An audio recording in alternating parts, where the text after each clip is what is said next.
bem-vindos à última das 5 conversas que fizeram este ciclo, Territórios Periféricos e Criação Contemporânea, promovido pelo Generation, com o intuito de refletir sobre a atividade artística que se faz fora dos 2 grandes polos urbanos do país. Ao longo deste ano, estas conversas, sempre com caráter informal, têm permitido diálogo com personalidades ou representantes de estruturas artísticas que atuam em diferentes pontos geográficos do país, mas que desenvolvem um trabalho que cruza estas 2 dimensões. Hoje é a primeira vez que temos 2 e não apenas um convidado. Recebemos o Jesse James e a Sofia Carolina Botelho. Bem-vindos, antes de mais. O Jesse James vive e trabalha entre Lisboa e Ponta Delgada como programador cultural e curador independente. É cofundador e co-curador do Fabric Arts Festival nos Estados Unidos. Licenciado em Turismo e Lazer, com especialização em Comunicação e Planeamento Cultural. Frequenta a pós-graduação em Curadoria de Artes na Universidade Nova de Lisboa. A Sofia Carolina Botelho é licenciada em Belas Artes e mestre em Museologia e Museografia pela Faculdade de Belas Artes da Universidade de Lisboa e atualmente coordena o Serviço de Mediação do Arquipélago, Centro de Arte Contemporânea, na Ribeira Grande. São hoje nossos convidados pela sua ligação ao Walk and Talk Festival de Artes, projeto dedicado à criação e experimentação no campo alargado das artes. Partilham a direção artística do festival. E era por aqui que eu vos propunha começar. Como dizia há pouco, é a primeira vez que temos 2 convidados em vez de um, nesta 5ª conversa. Vocês partilham a direção artística do festival, como eu estava a acabar de dizer. O festival tem esta organização bastante coletiva, quase horizontal. Aconteceu assim, fruto das circunstâncias, ou era uma premissa de partida do Walk and Talk? Bom, acho que não é uma premissa de partida, acho que é reflexo da forma como temos vindo a trabalhar ao longo destes 10 anos. É um festival que se reinventa da nova. E, portanto, quando começa, e eu não estava na fundação do Walk and Talk, o Walk and Talk é fundado pelo Jesse James e pela Diana Souza, na altura, eu entro nesta transição do 2º para o 3º ano, para a equipa. Mas quando surge precisamente, falávamos nisso há pouco, mas talvez queiras falar tu, porque tem a ver com o início. Sim, acho que é mais do que uma coisa definida, acho que surgiu da necessidade. Era uma equipa pequena, então essa relação que nós tínhamos uns com os outros podia ter uma dimensão por vezes vertical, mas acima de tudo ela tinha que ser horizontal, ou seja, tinha que ser de um lugar de camaradagem, de apoio, de entreajuda. Também porque éramos muito novos, tínhamos 22, 23 anos quando o festival começou, então tínhamos muita coisa a aprender e muita coisa a assimilar, e isso era importante, essa relação também muito direta e muito rápida uns com os outros. E hoje ainda é assim, a organização foi-se mantendo assim porque funcionava ou porque não se viam a fazê-lo de outra forma? Cresceu, é importante referir, e talvez essa organização e este assumir essa lógica, porque desde o início esta horizontalidade sempre foi muito presente e ainda o é nas dinâmicas que desenvolvemos. Mas a verdade é que a maneira como a equipa vai crescendo, existe obviamente uma hierarquia lá dentro, porque há funções diferentes. E a partir do momento que ela começa efetivamente a crescer, porque o festival também estava a crescer, começa então a surgir a necessidade de se assumir, ok, há uma direção artística, há um curador convidado, há uma equipa de produção, há uma equipa de comunicação, portanto, mas a verdade é que a forma como trabalhamos é bastante horizontal na sua dinâmica, na medida em que, para dar um exemplo, as reuniões, e aconteceu neste ano de 2020, e efetivamente e anos anteriores, estes momentos de residência de equipa, em que a equipa está toda junta a olhar para o que aconteceu naquela edição do festival. Isto normalmente acontece depois do festival, a olhar o que é que aconteceu, como poderemos melhorar, o que é que podemos fazer de novo, o que é que podemos manter. Não só reforça aqui este sentido de equipa, como também ajuda a que a estrutura e que as dinâmicas cresçam. Sim, acho que depois com o tempo nós fomos sistematizando esta ideia, esta forma de trabalhar, e chegamos à palavra comunalidade, e esta ideia do que é um espaço comum, o que é um bem comum, como é que nós trabalhamos em comum. Lá está, claro que podem coexistir essas hierarquias e essas funções específicas de cada um, mas é muito interessante e para nós tem sido também um processo de trabalho, de muita procura, de muita experiência, obviamente, mas de entendermos como é que essas diferentes equipas, como é que essas diferentes pessoas podem trabalhar em conjunto no sentido de melhorar um projeto que falha, que procura, que está a experimentar e para isso é bom haver perspectivas de pessoas diferentes. E para nós, na direção, sempre faz sentido ser uma coisa partilhada. Acho que nós falamos muitas vezes disso até com o Luís. Aliás, há muitas outras pessoas que temos que juntar aqui a esta relação. E, por exemplo, o Luís... Hoje só cabiam 2.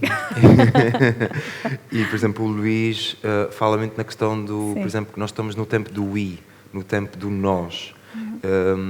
E isso também para nós é uma mudança que nos interessa explorar, até no contexto e no campo alargado das artes, que é um contexto muito focado na autoria, em quem produz, em quem assina, a ideia do Star Curator, ou na arquitetura também do Star Architect. Então é também percebermos, e nós também já passamos por aí, mas se calhar agora interessa-nos perceber o que é um lugar do nós e como é que nós, enquanto equipa, podemos trabalhar, e é ótimo ouvir opiniões de outras pessoas, por exemplo, da comunicação ou da produção, porque trazem outras camadas àquilo que é a produção e o pensamento artístico e também o torna mais amplo na sua dimensão. Qual é que é o vosso papel como diretores artísticos pegando nesta ideia da organização? É serem o agregador das discussões? São vocês quem estimula e depois pega nos contributos para construir uma proposta de trabalho em que toda a gente se reveja? Ou reservam para vocês também o direito a tomar decisões quando não há um consenso entre a equipe? Sim. Às vezes, óbvio, tem que ser, não é? Sim. Mas sim, em reuniões, falávamos nisso ontem, este papel quase de mediadores, de gerir vontades e ouvir e ter realmente garantir que todas as partes são ouvidas, mas claro, não deixamos também de ser uma direção artística e também pensar em estratégias e em outros elementos fora equipa base, que podemos inclusivamente trazer para trabalhar connosco. Sim, acho que o nosso papel é muito gerir as expectativas de muitas pessoas, da equipa, do público, de quem apoia o festival e as outras atividades da associação, de onde fala, e nós no fundo estamos a tentar gerir isso tudo, mas acho que cada vez mais é um processo que é partilhado com outras pessoas. E isso também humaniza o processo, ou seja, torna-o mais próximo. E às vezes quando as coisas estão muito centralizadas só numa pessoa ou nessa direção, depois também há um certo afastamento, que nós também já passamos por isso e não nos agrada tanto. Interessa-nos que tu tenhas uma equipa ou que tenhas um contexto onde várias pessoas possam falar, porque depois isso também cria pontos de acesso, ou seja, temos uma outra pessoa na nossa equipa que é o Ruben, conhece uma série de pessoas que, por exemplo, não são tão próximas minhas ou da Sofia ou do Luís. Então, ele consegue ativar uma série de contatos e de relações porque ele também tem essa agência dentro da equipa ou outras pessoas que estão a trabalhar connosco. E isso depois também amplia a forma como nós nos relacionamos com o público. Né? E às vezes nessas coisas do poder local ou do lugar pequeno que fica muito centrado nas pessoas e isso depois tem o seu lado positivo e negativo. No nosso caso é muito mais amplo, né? Há aqui uma série de agentes e lá está, nós estamos a experimentar ainda, nós estamos a perceber como é que estas coisas funcionam, ou seja, não temos uma resposta final do que é isto. Isso tem a ver com a pergunta seguinte que eu vos queria fazer, que a Sofia já foi dizendo que o festival se foi transformando ao longo destes 10 anos, não se transformou seguramente só do ponto de vista organizativo, transformou-se também sobre aquilo que o festival é e aquilo que pretende ser. Essas mudanças são reflexo, sobretudo, do do que é um pensamento da equipa, ou também é resposta aos estímulos que chegam do outro lado, dos parceiros, do público, do que o próprio território, por mais abstrata que possa ser esta ideia, vos está a pedir em cada momento? Bem, eu acho que a primeira questão é ter em conta que quando o festival começou, ou este projeto começou, nós tínhamos todos 22, 23 anos. Ou seja, havia um mindset, havia uma energia, havia uma vontade, uma forma e uma maneira de ver e de fazer as coisas muito específica. E acho que, lá está, ao longo destes 10 anos, por um lado, acho que parte da equipa é interna, essa vontade de querer melhorar o festival de edição para edição, porque aprendíamos muito com as falhas e nós sempre assumimos o festival também como este espaço que está confortável com a falha, com o erro, e isso obviamente também foi benéfico para nós, porque depois destes erros, dessas falhas, íamos percebendo o que é que tínhamos que melhorar, mudar. Mas isto depois também significa que, mas ao menos em simultâneo, também havia uma série de estímulos dos próprios artistas que participavam no festival, de outros agentes do setor cultural que iam partilhando feedback sobre o que era o festival ou do que ele podia ambicionar, porque às vezes também é bom quando tens pessoas exteriores a dizer, olha, isto ainda pode ir aqui, isto ainda pode crescer mais ou pode ter esta dimensão. Eu acho que no fundo é um conjunto de vários fatores que fazem com que o festival se vá alterando de edição para edição, mas também ambições que nós vamos ganhando, né? Relativamente à qualidade dos projetos, à abrangência, à relação deles com o território, de querermos ter determinadas pessoas e pronto, e às vezes basta fazeres uma curva para outro lugar e isto já te traz um conjunto de outras coisas. Nesse processo, as residências artísticas são introduzidas segundo, terceiro ano, à volta disso.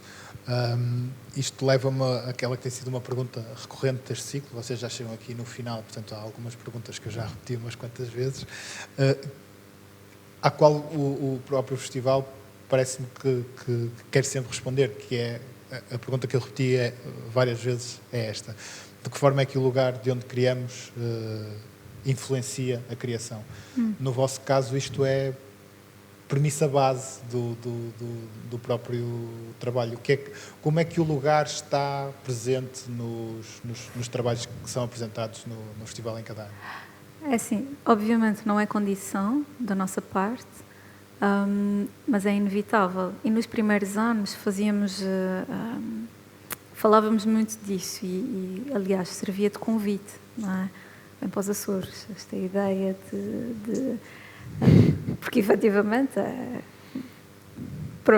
esta ideia é altamente apetecível explorar e atenção, quando o festival começa numa altura em que a dimensão ainda não tinha havido de certa forma este boom turístico que surge em 2015 com as companhias aéreas low cost a viajarem para os Açores, ou seja, em 2011 não havia nada disto.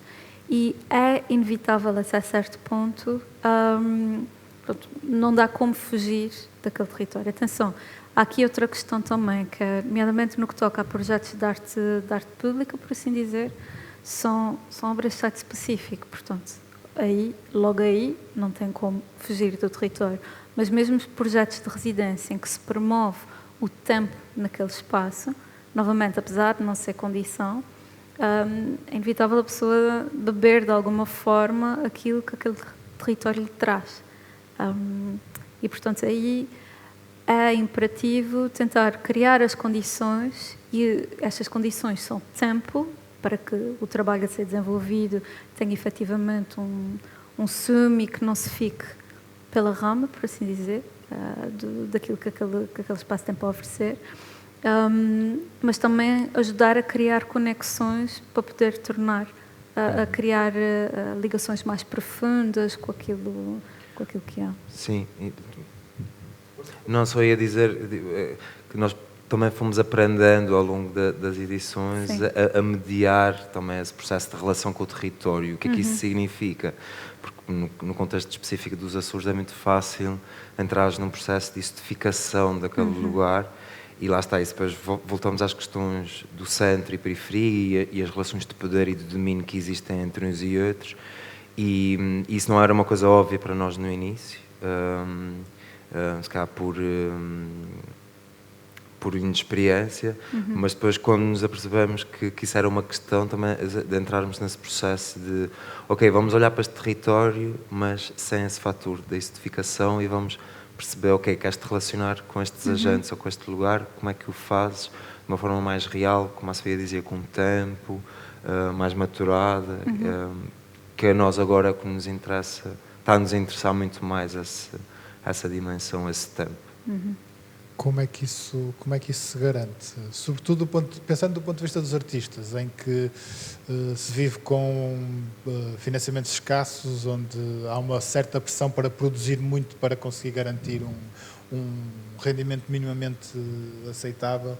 Como é que se criam essas condições para dar esse tempo que vocês entendem que é importante para o projeto e que imagino que para a generalidade dos artistas também seja bem-vindo? Bem, uma primeira ação, pelo menos que nós já vamos começar a implementar no festival, é vamos ter menos projetos e mais dinheiro por projeto, de forma justamente a investir mais em cada artista e garantir esse processo de acompanhamento e também de estabilidade para ele, né? Porque no final ele não é só a produção do projeto para si, ou seja, há tudo uma questão de vivência que é importante garantir, até porque quanto mais tranquilo ele estiver, ou ele ou ela, mais também é a forma como tu contribuis e trabalhas para o projeto. Por isso, logo para nós, assim, no imediato, será uma das primeiras ações a avançar, porque acho que durante muito tempo, bem, não só nós, de uma forma geral, o contexto artístico é um contexto muito acelerado e ele vive do contexto da apresentação, ele vive dos números, do público, e isso depois cria muita pressão, não só às estruturas, que de si já são precárias, muitas das vezes, ou pelo menos esse era o nosso contexto, mas que depois estás neste contexto capitalista de muita rapidez e tu és engolido por isso, e nós fomos engolidos por isso. E acho que nos últimos 2, 3 anos temos pensado, ok, como é que desaceleramos? Tanto que um projeto que nós vamos ter agora num espaço que abrimos chama-se Temporadas, e é em torno justamente desta ideia de tempo e de garantir tempo aos artistas e tempo ao público, porque depois também muitas vezes estamos todos a falar muito agora na questão da mediação, mas a mediação também precisa de tempo, né? Se for uma coisa em que estás sempre a apresentar e é hiper rápido. Os contextos festivais às vezes têm essa perversidade, não é? De que te propõem tanta coisa que como espectador não tens esse tempo. Exatamente, e nós, o Walk and Talk também já passou por essa fase. Assim, por um lado é fixe, porque é uma festa, e tu queres uma festa e fogo de artifício, e as pessoas estão juntas, e ao mesmo tempo há essa excitação e essa vontade de ir, e nós, no nosso caso, é um festival de verão, no sentido de que acontece em julho, e isso potencia a sua dinâmica, mas ao mesmo tempo também é exaustivo, ou seja, até que ponto é que consegues acompanhar e participar de uma forma real, não sei. A Sofia dizia uma coisa há pouco, que era garantir que se criam ligações mais profundas, e eu gostava de explorar isso do ponto de vista da ligação com o próprio território, não é? Porque, e nós falávamos sobre isto na primeira conversa que tivemos os três, muitas vezes é difícil escapar às narrativas sobre os Açores, que ficam assim numa espécie de binómio entre a narrativa sobre a insularidade e a periferia e a narrativa do maravilhamento absoluto, com aquela espécie de paraíso na Terra. Como é que, seguramente que vocês se cruzaram com isto, sobretudo nos primeiros anos, perceberam desde cedo que era importante travar esta cristalização destas narrativas, e como é que se garante que hoje os artistas que trabalham convosco chegam a outros sítios dos Açores, a outras facetas dos Açores que vão para além deste binómio? Através de um maior acompanhamento, e isso foi uma coisa que realmente sentimos este ano, no 2021, porque, por razões todas que sabemos, houve projetos que acabaram por transitar de um ano para o outro, porque não se efetivaram em 2020, e surge aqui esta lógica do grupo de trabalho em que houve reuniões mais frequentes com os artistas, da nossa parte e com a direção artística e da curadora, da Ana Cristina Cachola, que foi desta edição de 2021. Ou seja, ao acompanhar, este acompanhamento mais frequente ajuda precisamente a questionar, a trabalhar, a entender, não só com esta equipa, portanto, direção artística e curador convidado, mas próprias reuniões mais cedo com equipas de produção que ajudam também a entender que relações podem ser feitas, desde com parceiros, mesmo ainda na fase de investigação, pôr os artistas em contato com agentes exteriores à organização para aprofundar realmente aquilo que eles querem trabalhar. Esta é uma forma e, efetivamente, este ano sentimos isto nos projetos, portanto, muito graças a isso. Essa será e também esse acompanhamento curatorial ou esta dimensão de programação também é interessante porque, sim, estás a falar a partir de uma ideia ou de um contexto ou de uma situação que descobriste ou que parte dos Açores, mas é sempre na sua relação com outros territórios, na sua relação com os grandes temas, sejam a ecologia, sejam questões sociais, mas como é que tu crias pontos nessas narrativas com o outro, com os outros lugares. E acho que o trabalho que agora nos interessa também mais é nesse sentido de, lá está, de não encerrarmos a coisa na dimensão da ilha, mas sim de percebermos que a ilha pode ter uma dimensão universal, ou seja, que a ilha comunica com outros lugares e que os outros lugares também comunicam com a ilha. E lá está, fugir um bocadinho àquele processo de identificação do lugar, que muitas vezes é sublinhar aquilo que ele já é. E pronto, então a nós interessa-nos mais é como é que ainda para mais, sendo de uma ilha que tem limites, né, muito físicos, muito geográficos, como é que tu expandes isso? É através dos temas, das narrativas, das conversas. E pronto, e agora acho que era perceber. Eu estava a sorrir enquanto tu falavas, porque isso era o tema que eu queria introduzir a seguir. Portanto, vais-te antecipando à conversa, o que eu acho sempre excelente.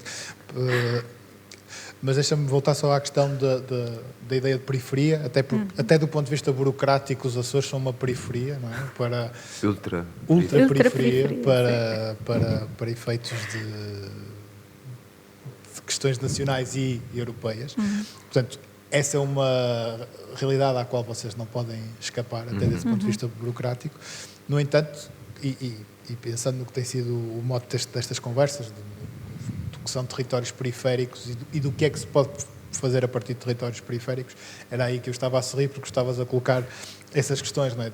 das discussões sobre hoje que podemos ter a partir de qualquer lugar. O centro pode ser qualquer lugar onde estejamos. Como é que se garante que um sítio que tem esse rótulo de periferia tão evidentemente colado a ele pode reclamar um lugar de centralidade num determinado momento, nem que seja no momento da festa, que é um festival como o vosso? Não, olha, se calhar começar por responder, é todo um processo, né? E é toda uma desconstrução, é todo um processo de desconstrução do que é isto de centro e de periferia, que é um tema que nós temos insistido bastante, temos refletido bastante também sobre ele, perceber de onde é que ele vem. Estas definições dos territórios vêm com o processo colonial e com processos de domínio e de controle dos territórios do norte versus os territórios do sul, e é sempre nessa perspectiva de binómio e de comparação e de um versus o outro. E nós, enquanto geografia ultraperiférica, porque depois não é só a nossa condição relativamente ao continente, ao mainland, é também a nossa condição entre 9 ilhas, porque somos 9 e não estamos ao lado uns dos outros, ou seja, ainda há esta outra periferia que também temos que lidar na forma como nos relacionamos. E lá está, acho que é um processo, é ir desconstruindo isso e depois perceber que lá está, que esses conceitos foram construídos, que vêm de um lugar e que nós podemos repensá-los e trabalhá-los de outra forma. E isso é um bocado o que nós tentamos fazer com o festival, no sentido, é quase um manifesto, em que, sim, nós podemos pensar uma centralidade a partir daqui. E acho que o repensar ou desconstruir esses conceitos, para nós, pelo menos, sempre teve com a ideia de circulação. Como é que as ideias circulam, como é que as pessoas vão de um território para o outro, e que tem sido determinante para todas as dinâmicas que estão a acontecer nos Açores agora, neste momento, no campo das artes. E para nós também, enquanto festival. E quando eu digo circular, não é só circular geograficamente ou fisicamente, é circular ideias, expandirmos sistemas de referências, ligá-los a outros lugares e a outras estruturas de pensamento. E isso pode ser um processo que nos faz imaginar outras rotas, outros percursos. Se calhar eu já não tenho que estar obcecado com Lisboa e com ter que ir a Lisboa para, se calhar nós enquanto ilhas temos que nos ligar a outras ilhas, às Canárias, às Ilhas Faroé, a Fogo Island no Canadá, e percebermos que outras narrativas e que outros percursos surgem a partir do momento em que tu mexes um bocadinho aqui no mapa e começas não a evitar um território, mas a considerar outros. Acho que estamos um bocado, não sei, faz sentido o que eu disse. Sim, confere. Não, mas em primeiro lugar, um bocado o que o Samuel dizia, desculpa, esta questão, essa importância que é de dar visibilidade. Mas como é que tu dás a visibilidade sem ser através dessa lógica de dar visibilidade, porque é fora de circuito, é realmente... Mas muitas vezes isso que tu dizias implica mudar as regras do jogo para as pessoas, ou pelo menos a gramática com que elas estão acostumadas a dizer as coisas. Não é? Porque os Açores, durante muito tempo, viram-se em relação ao continente e não em relação a esses outros territórios, os insulares, por exemplo, que tu apontavas. E isso implica mexer com algo que é muito profundo na cultura e uma ideia de tradição, Sim. naquilo que são as tuas idiosincrasias. Claro, às vezes é duro também lidar com isso, porque depois também é reconhecer que efetivamente existe esse complexo de inferioridade em relação a outros territórios. E existe menos 10 anos depois de vocês terem começado este trabalho. Ou seja, quando olhas para o que era a Ponta Delgada de 2011 ou a Ponta Delgada de 2021, vê que mudanças é que vocês observam? Seguramente. Bem, vamos para o contexto. Primeiro, acho que tem a ver com as redes sociais, com a internet. Os territórios estão muito mais ligados. Há uma hiperligação entre nós todos. E então há uma coisa que esta nova geração de adolescentes ou no início dos seus 20 tem, que, por exemplo, nós que estamos no início dos nossos 30, não tínhamos a crescer. Ou seja, havia efetivamente uma noção muito clara da distância que nós estávamos de outros lugares. Fosse de Portugal e de Lisboa, porque nós depois temos essa opção com Lisboa, ou se calhar o país tem essa opção com Lisboa, de centralizar tudo ali. E atenção, eu vivo em Lisboa, por isso não tenho nada contra, gosto muito da cidade. Ou então com os Estados Unidos, porque há uma comunidade enorme de açorianos que emigraram para os Estados Unidos e para o Canadá e que faz com que essa diáspora seja muito representativa e que também seja um lugar que faz parte do imaginário e de outros territórios. Mas pronto, acho que essa é a primeira questão da ligação, através das redes sociais ou do online ou o que seja, que é muito diferente de quando nós estávamos a crescer. Mas seguramente acho que estes festivais e estas dinâmicas que foram acontecendo lá e que foram rasgando uma série de convenções sobre como é que se fazia ou sobre como é que se falava sobre determinadas questões, fez com que, sei lá, agora tínhamos jovens de 20 anos a dizerem que o festival é um lugar onde eles se sentem seguros, porque fazem parte de uma comunidade queer, ou porque sentem que estes festivais, ou o Museu Carlos Machado, ou o Arquipélago, ou o Festival de Tremor, estes outros exemplos que também que existem lá, o Festival Maravilha no Faial, sei lá, que esses lugares são lugares seguros. E sei lá, esse conceito para nós nem sequer existia, nós não pensávamos nisso. O seguro era sair dali. O ter acesso era sair dali. E sair dali quase sempre em direção a Lisboa. Sim. E hoje isso já não se coloca, ou seja, mas não se coloca no sentido de que essa geração, vamos falar desta geração dos 20, da idade que vocês tinham quando começaram a fazer o festival, já equaciona sair dali para outro lugar que não Lisboa, ou equaciona ficar ali em permanência e fazer e ajudar também a ser parte da mudança?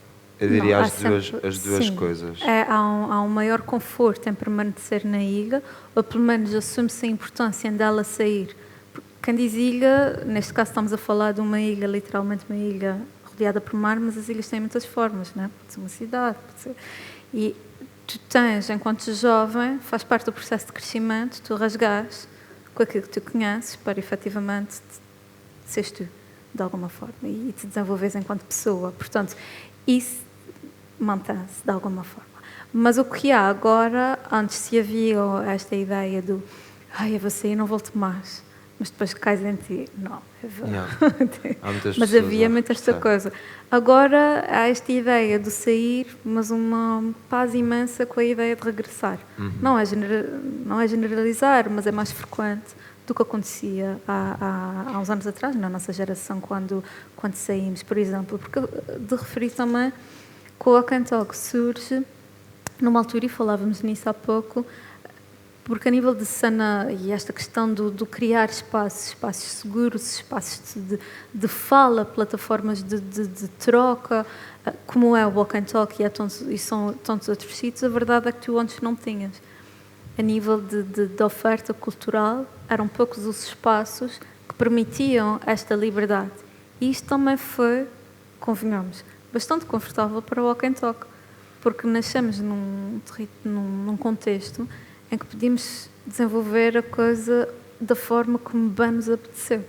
Isto é ótimo. E esta reinvenção anual, se quisermos, é uma liberdade grande, esta ideia de fazer o que quiser. Tipo, quem faz as regras és tu para ti.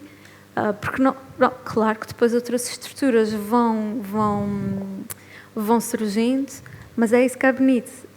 Podem ter elementos comuns com a nossa organização, mas há essa liberdade de também criar uma coisa nova e com a sua própria dinâmica. Isso faz-me voltar para trás, desculpa, porque... mas tu falavas sobre essa questão da reinvenção e de vocês fazerem as vossas próprias regras. Muitas vezes vejo, e não é o vosso caso, era aí que eu queria chegar, muitos festivais acabam por se tornarem os best-ofs deles mesmos, não é? Encontram um modelo de sucesso e acabam por replicá-lo. Não têm nunca tiveram essa tentação confortável de isto correu tão bem, porque é que vamos fazer igual? Não. Nunca corre assim tão bem. Claro que corre bem, e há anos que corre bem. Mas, na verdade, os anos... Porque também temos esta noção de que nos anos em que houve situações mesmo desconfortáveis, estou-me a lembrar o inevitável ano de 2017, que foi, a nível de...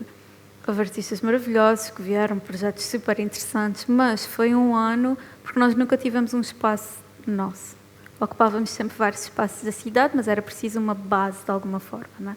E então ocupávamos um espaço que não era nosso, era emprestado por um banco, enfim.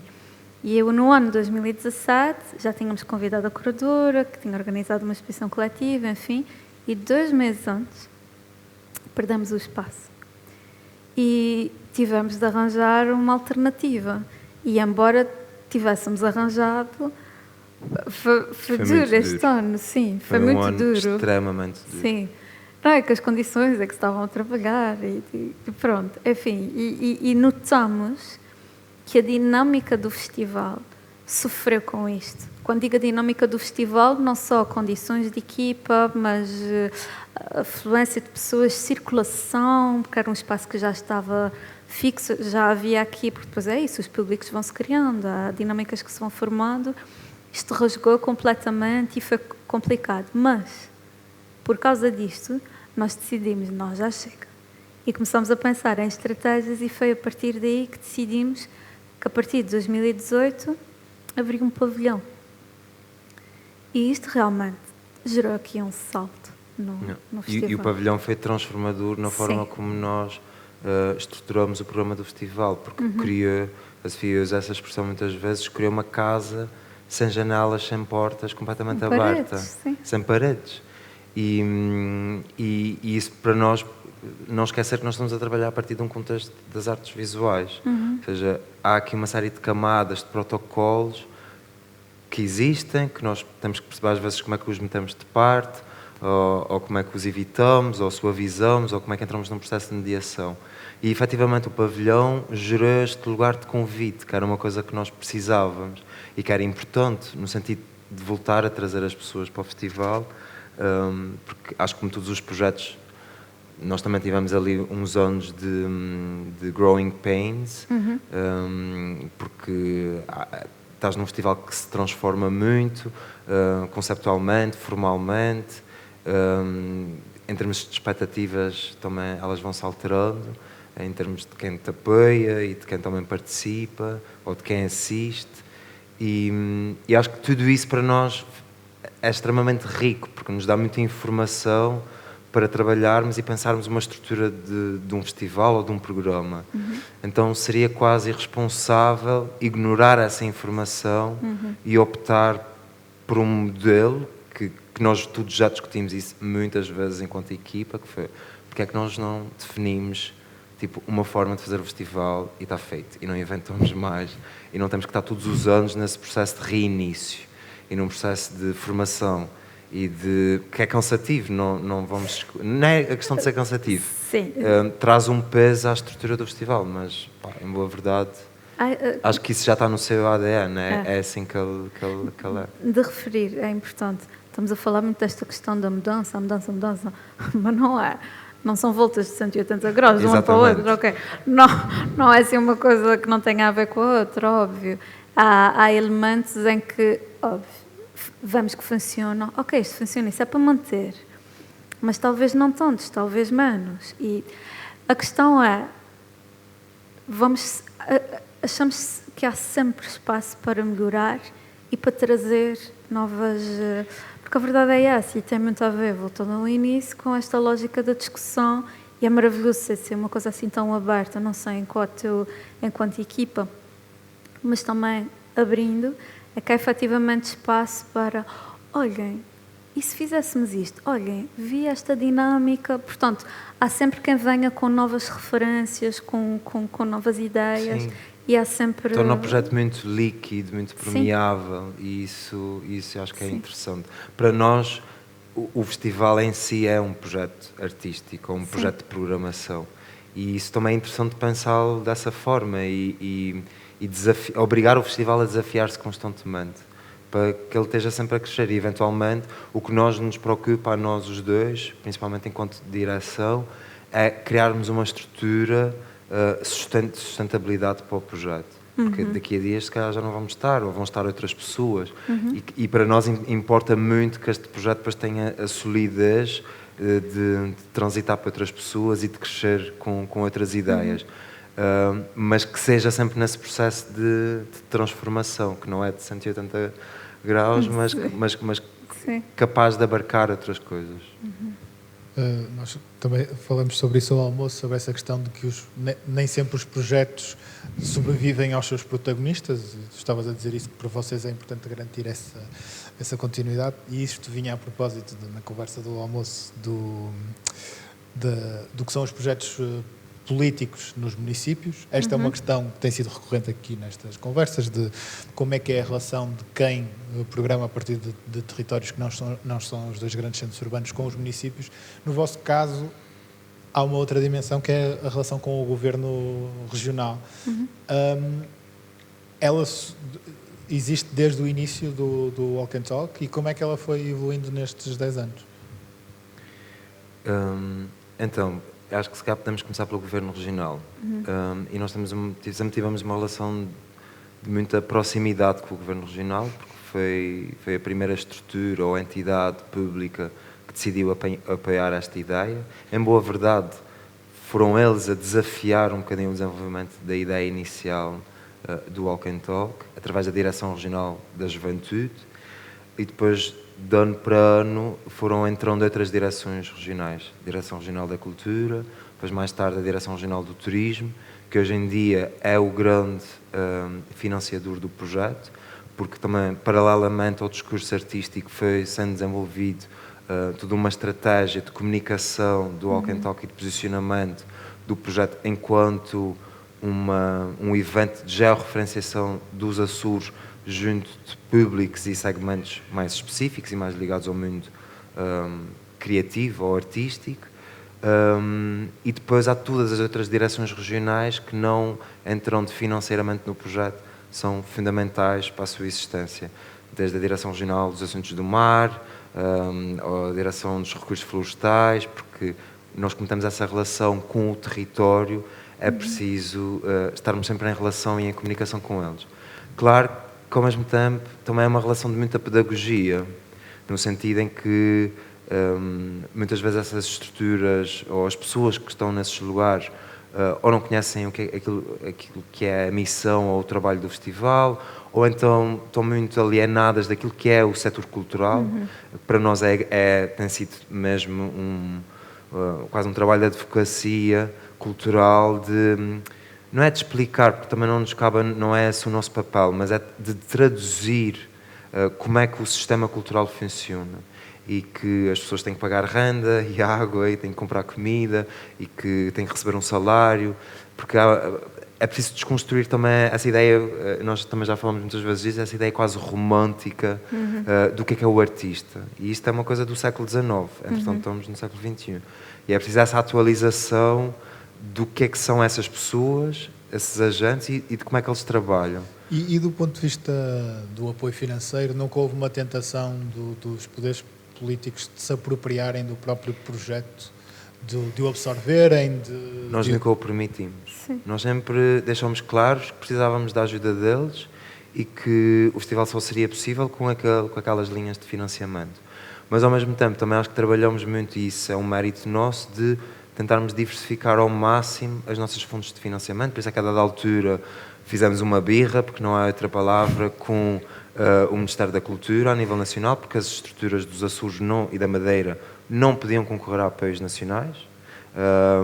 E finalmente conseguimos sentar com o secretário de Estado da Cultura na altura, que era o Miguel Honrado, que foi impecável no sentido de entender a necessidade de estruturas, como a Andy fala, de terem apoio estrutural sustentado a vários anos, que é uma coisa que ainda nos Açores não existe, apoios a vários anos. Ou seja, todos os anos estamos aqui num processo de renovação que é pesado para a estrutura. E conseguimos mudar isso. Então, acho que a relação com o Governo Regional também é nesse sentido. Ou seja, eles também entendem que nós estamos a pedir ajuda e financiamento, mas que nós também estamos a fazer o nosso trabalho do outro lado, de envolver patrocinadores, de envolver fornecedores, que para nós o apoio em géneros e em serviços tem um peso muito grande no Walk and Talk, é um festival de artes, ou seja, nós estamos a trabalhar muito com matérias, serviços, e essa forma de envolvimento no festival para nós também foi muito importante. Há bocado também falávamos nisso, que é de pensarmos, por exemplo, os fornecedores como uma espécie de embaixadores, né? E de pessoas que não estão propriamente interessadas ou a ligarem-se aos conteúdos do festival, mas entendem a sua importância e sentem-se sei lá, felizes ou satisfeitos com a sua participação. Ou seja, que o Governo Regional foi sempre nessa perspectiva. E lá está, a dimensão que também foi, aí, isso sim, muito consciente desde o início, foi de como é que nós mediatizávamos o projeto. E para também conferir-lhe força para quando nos sentássemos à mesa também tivéssemos numa relação de, sei lá, não é de pares, mas de estarmos no mesmo nível. Com a Câmara Municipal já lá vamos à questão da Câmara Municipal. Deixa-me colocar-te uma outra questão sobre o que estavas a dizer antes, porque eu não queria tornar esta sessão numa apologia da regionalização, mas o que é que ganhas e o que é que perdes quando comparas a relação que tens com a Direção Regional de Cultura e a relação que consegues ter com a DG Artes ou com as estruturas do Ministério da Cultura? Onde é que estão os prós e os contras de cada uma dessas relações? Então, eu sou um autonomista, mas eu não sou um regionalista. Ou seja, eu gosto muito da ideia da autonomia, porque a autonomia, para já, enquanto conceito, é lindíssimo, né? Esta ideia que eu sou um ser autónomo, mas que essa autonomia pressupõe uma dependência de outro. e isso implica uma relação e uma coexistência. E nós somos, se somos um ecossistema, e se há ou seja, essa palavra para mim incorpora tudo isso. E gosto muito da ideia do que a autonomia significa para os açorianos e para os madeirenses, ou para outras regiões, ou ilhas, ou territórios no mundo. A regionalização já tem mais algumas dificuldades, porque depois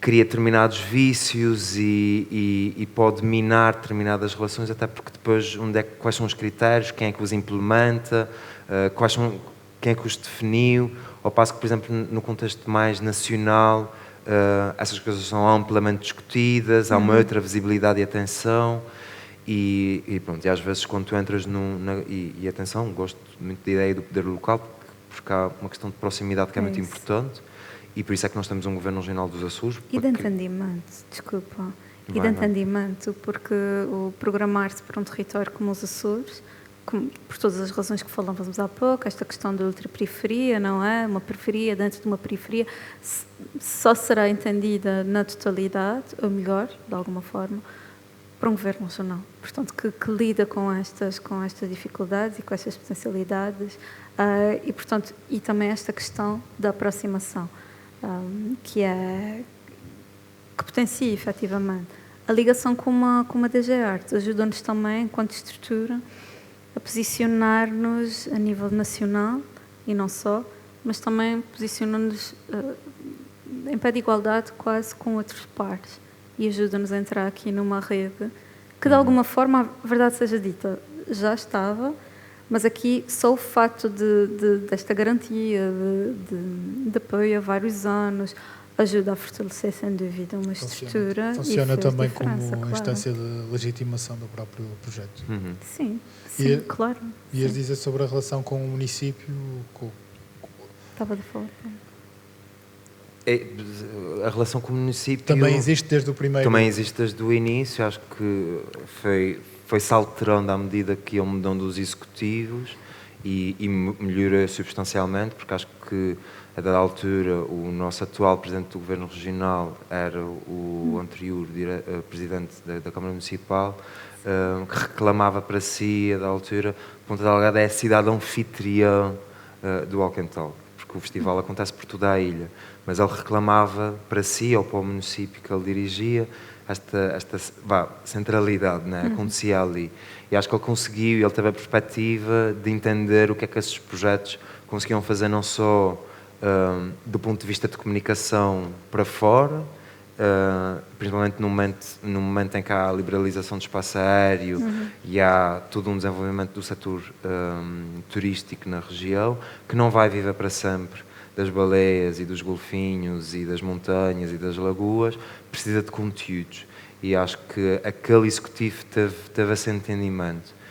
Mas ainda assim, como diz há esse trabalho ainda de alguma pedagogia, de partilhar com eles, ou melhor, não há um entendimento do que é o setor e de como é que ele funciona e do que é o seu trabalho, ou seja, do que é que ele, além dessa dimensão mais visível dos projetos, é todo o trabalho de bastidores, o trabalho de mediação com os públicos, a importância que isso tem para a construção de cidadania, por exemplo.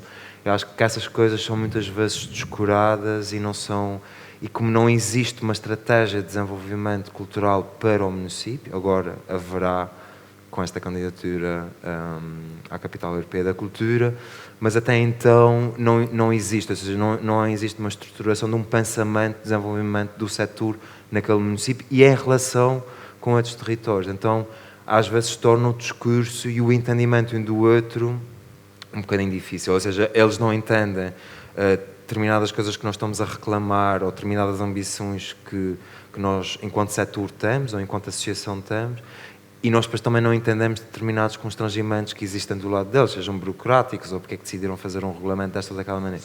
Então acho que o grande desafio daqui para a frente, mas isso é uma coisa que nós trabalhamos sempre e que estamos sempre muito atentos e temos uma relação de paz e de muito diálogo com todos esses agentes, que é como é que nós revemos esses processos para o futuro e de termos uma relação mais próxima com eles e eles connosco. Queria abrir a possibilidade de algumas questões que possa haver da parte do público, questões ou comentários ou intervenções, o que seja.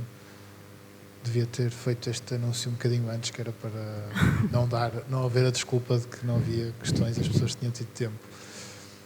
Eu tenho ainda mais algumas. Mas sim, força. Eu tomei contacto, conhecimento deste festival muito recentemente. Não perdoem, mas está a fazer alguma falta de conhecimento, né? Mas fiquei muito curioso e com muita vontade de um dia ir lá aproveitar o festival com vocês. E gostava bastante de ouvir um bocadinho mais.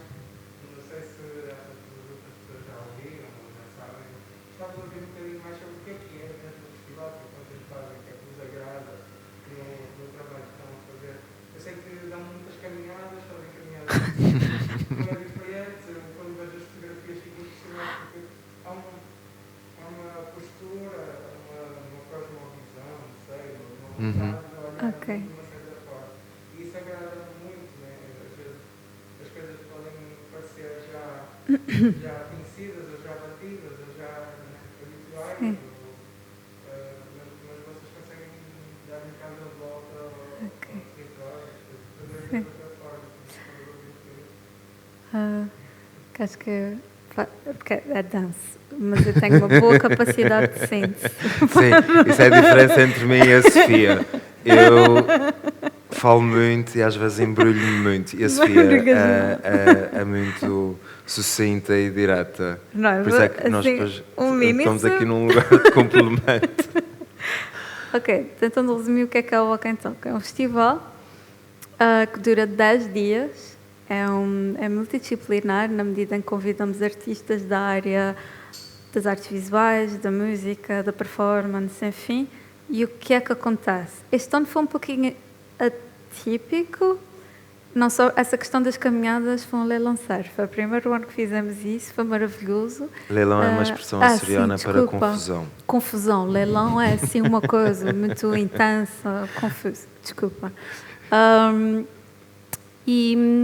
E foi, mas bom, em anos ditos normais, e é como vai ser daqui para a frente, nós temos um pavilhão que está no centro da cidade, que funciona quase como base, e parte tudo daí de alguma forma. Aí nós acolhemos artistas, performances, concertos.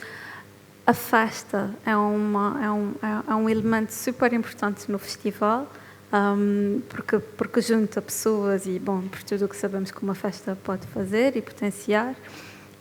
As refeições, isso é uma regra desde o primeiro ano. As refeições são feitas juntas com toda a gente, artistas, equipa, toda a gente come aí no pavilhão. Pronto, isto é só para começares a criar uma ideia visual do que é.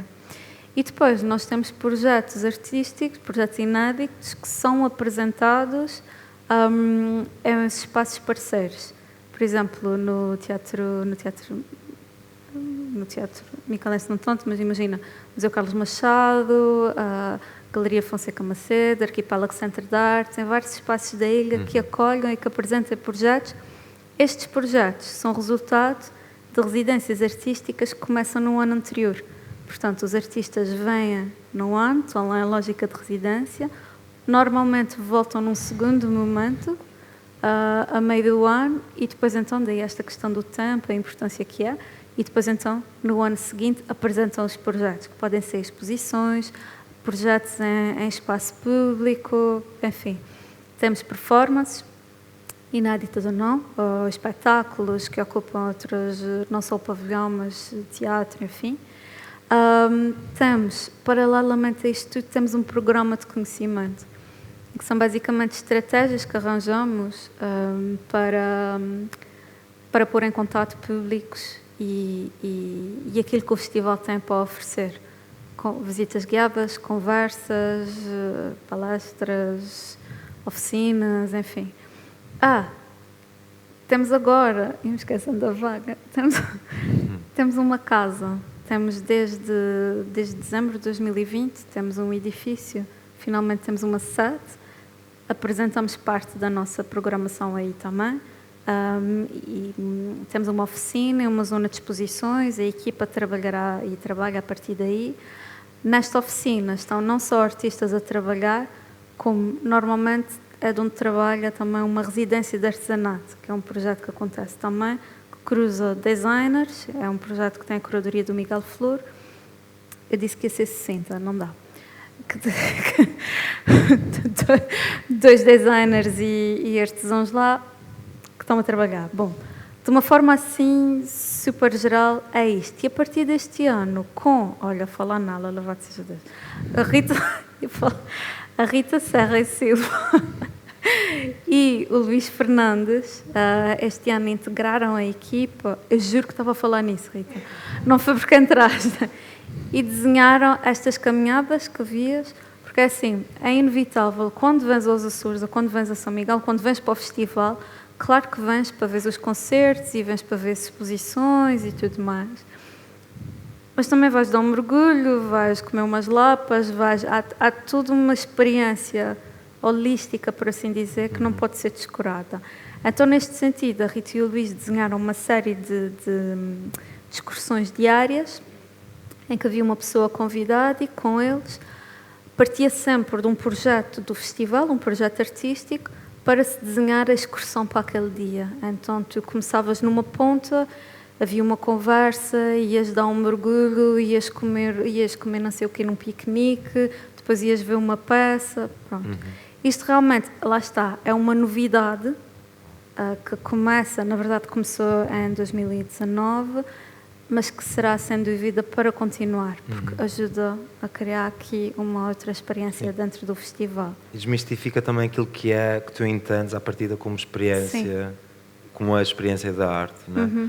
E, como a Sofia dizia, passa a ser uma experiência total da relação desses conteúdos com o lugar, com o mergulho, com a comida, com outra pessoa, com o teu companheiro de autocarro, com quem vais conversar.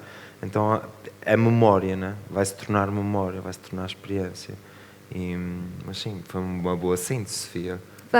E havia mais coisas para falar, mas eu não vou falar, porque senão não... Lembrei-me de uma coisa enquanto falavas, que é que vocês não têm uma equipa fixa, não há uma equipa que trabalhe todo o ano com sim, o OA. Agora já temos. Agora sim. São quantas pessoas? Fixa será o quê? Portanto, Ou seja, eu e mais 3 pessoas. Não, o ano todo. O ano todo, não, somos só que 4 seja ou 5. única e exclusivamente para... Mas depois, sim. quando chegamos à altura do festival, somos 26. Sim. Sim, por favor.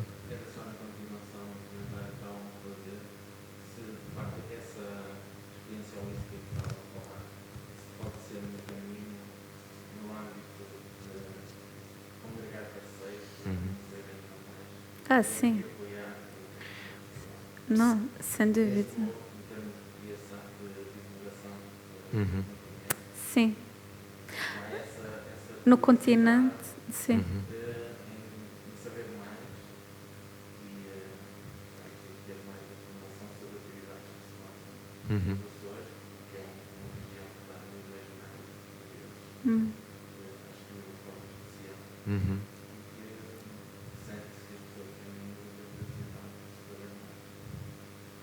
Sim, acho que acho que quando vais aos Açores, principalmente se já é uma segunda ou terceira vez, queres ir além dessa edificação das lagoas e essas excursões foram uma ótima forma de tu descobrir questões históricas, sociais, artísticas, sei lá, uma série de informação que te é dada enquanto estás a deambular pela ilha, ou seja, estás em contato direto. E isso, acho que do feedback que nós recebemos das pessoas que participaram, foi sempre nesse sentido e foi sempre muito positivo. Eu acho que, acima de tudo, depois também para nós, aqui pensando na perspectiva mais da programação, o que nos interessa é uma coisa que nós já tínhamos conseguido até um determinado ponto com o pavilhão, esta tal casa sem paredes que estávamos a falar há pouco, que criou um lugar, amplificou o convite ao festival. Porque, imagina, é uma estrutura, um pavilhão que tu constróis no meio de uma praça da cidade e que é muito fácil tu chegares lá, é muito fácil participar de qualquer dinâmica que esteja lá a acontecer. E isso notava sempre nas festas e nas performances e nesta coisa que a Sofia dizia de nós termos lá a cantina, ou seja, lá está, mais uma vez uma tentativa de traduzir estes processos de horizontalidade e de comunalidade que nos interessa já há muitos, muitos anos, mas que se calhar não tínhamos o termo ou a palavra, pode descrever, mas que agora existe. Usamos a palavra comunalidade. As excursões levam esse convite a outro lugar, né?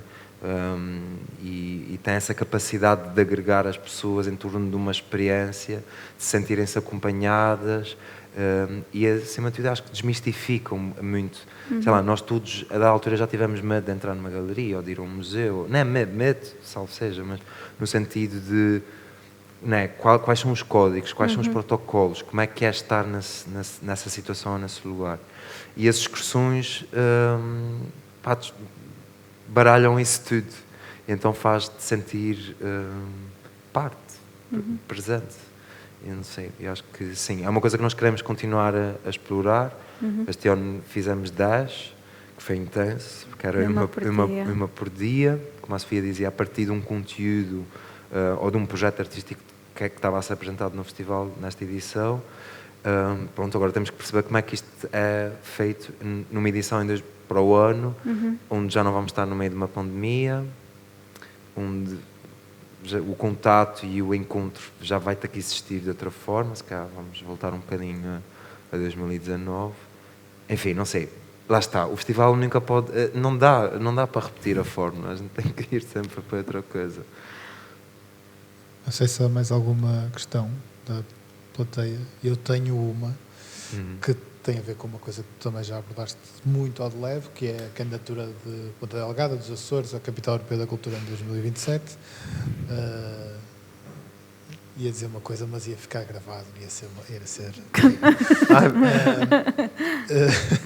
a primeira vez que se falou desta candidatura foi precisamente no contexto de uma sessão do Walk and Talk. Vocês estiveram envolvidos no movimento que basicamente forçou o município a apresentar esta candidatura.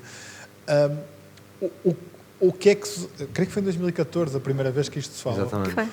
Como é que se torna tão evidente para vocês que isto era uma boa ideia e porquê é que demorou tanto tempo a tornar-se uma boa ideia para quem tem esse poder de decisão?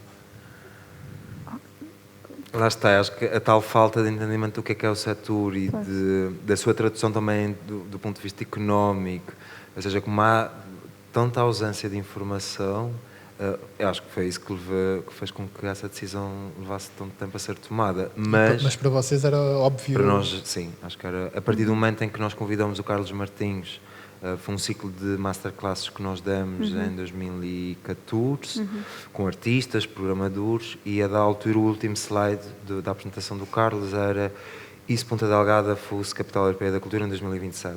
E atenção, 2014, isso já foi há 7 anos. Então, o horizonte disto é quase daqui a 20 anos. Mas, obviamente, para nós, gerou logo um lugar de um certo fascínio ou de uma ambição de imaginar o projeto que nós estamos agora a desenvolver, o Walk and Talk, como é que ele podia existir no contexto de uma capital. E o desafio que é pensar não só o processo de candidatura, mas, se ganharmos, também o processo de execução desse programa e desse plano de atividades. E sim, para nós acho que fazia todo o sentido, pelo discurso, pela localização, seria a primeira capital insular da Europa. Houve Malta, mas Malta é uma cidade-nação, vamos metê-la noutro pacote, mas seria a primeira capital insular na história das capitais europeias. E acho que há aqui um potencial enorme, não só pela geografia, pela relação que os Açores têm entre a Europa e a América do Norte, mas em toda a sua dimensão atlântica, de pensar o que é que são essas relações, esses circuitos. É um desafio enorme, não é? Nós obviamente gostávamos muito que fosse um papel um bocado. O que é que isso pode significar para os Açores? Esse título e o processo de transformação que ele acarreta? Porque as cidades estão neste momento a terminar os seus planos. O processo desta capital é diferente das outras que o país já teve e, portanto, as cidades tiveram que se preparar, apresentarem um conjunto de metas, de medidas com as quais se comprometem e que no mundo ideal teriam mesmo que as implementar, ainda que não fossem a cidade escolhida. O que é que isso pode significar para os Açores, tendo em conta até este lastro de 10 anos do que estivemos a falar ao longo desta última hora? Assim, na minha opinião, acho que acima de tudo o que é mais importante é colocar as pessoas a falarem sobre isso. Houve um projeto muito interessante nos Açores que se chama Islands of Innovation. Foi um projeto do Interreg, dimensão europeia, muito dinheiro para investigar questões ligadas à inovação e de como é que as ilhas podiam estar presentes nesse processo. E falou-se muito pouco de cultura e artes nesse processo todo de 3 anos do Islands of Innovation. Quando, sei lá, se pensarmos na Laurie Anderson, que está num centro de computação na Austrália, ou que a NASA a convidar artistas para expandir e continuar a imaginar o que é que pode ser este mundo e como é que nós construímos esse lugar. E acho que isso pode ser, se calhar, ou será a partir da maior mais-valia deste processo de candidatura, e se ganharmos então aí de uma forma muito mais intensa, junto de todo o tipo de pessoas e de entidades da sociedade açoriana. E isso seria transformador para o nosso trabalho, mas também pelo respeito que se ia gerar em torno da figura do artista, mas também dos trabalhadores do setor da cultura e do que essas instituições representam no contexto dessas cidades enquanto infraestrutura. E isso pode ser muito transformador. E pronto, e depois há aqui se calhar uma dimensão, uma perspectiva se calhar mais óbvia, que é né, num contexto onde estamos sempre a discutir a questão do acesso ou a questão da falta de acesso, uma capital europeia vai permitir criar muitos contextos de apresentação, de produção, de discussão, que no final ampliam sistemas de referência, de entendimentos, e isso também pode ser muito interessante para aquelas múltiplas comunidades. Sofia, o que é que tu queres? Eu não disse nada, estou só... Não, porque é que tu gostavas ou o que é que tu achas que só o processo em si está a ser, eu acho que já é uma mais-valia, na medida em que põe efetivamente a pensar, mesmo que nesta fase seja bastante tensa, muitas vezes pela falta de entendimento, como dizia o Jesse, do setor, mas invariavelmente estamos em 2021, este processo todo, estes anos, até assumindo, imagina, que seria Ponta Delgada, efetivamente há aqui um trabalho de raiz a fazer e este setor seria muito mais próximo da realidade diária, por assim dizer. Acho que é muito disso que se trata. A cultura deixa de ser uma coisa excepcional e que só... mas passa a ser um setor muito mais presente na dinâmica social e económica do território. E outra coisa, que esta candidatura em particular, que está a desenhar muito neste sentido o seu projeto, porque é Ponta Delgada que se está a candidatar, no entanto assume-se como Açores 2027.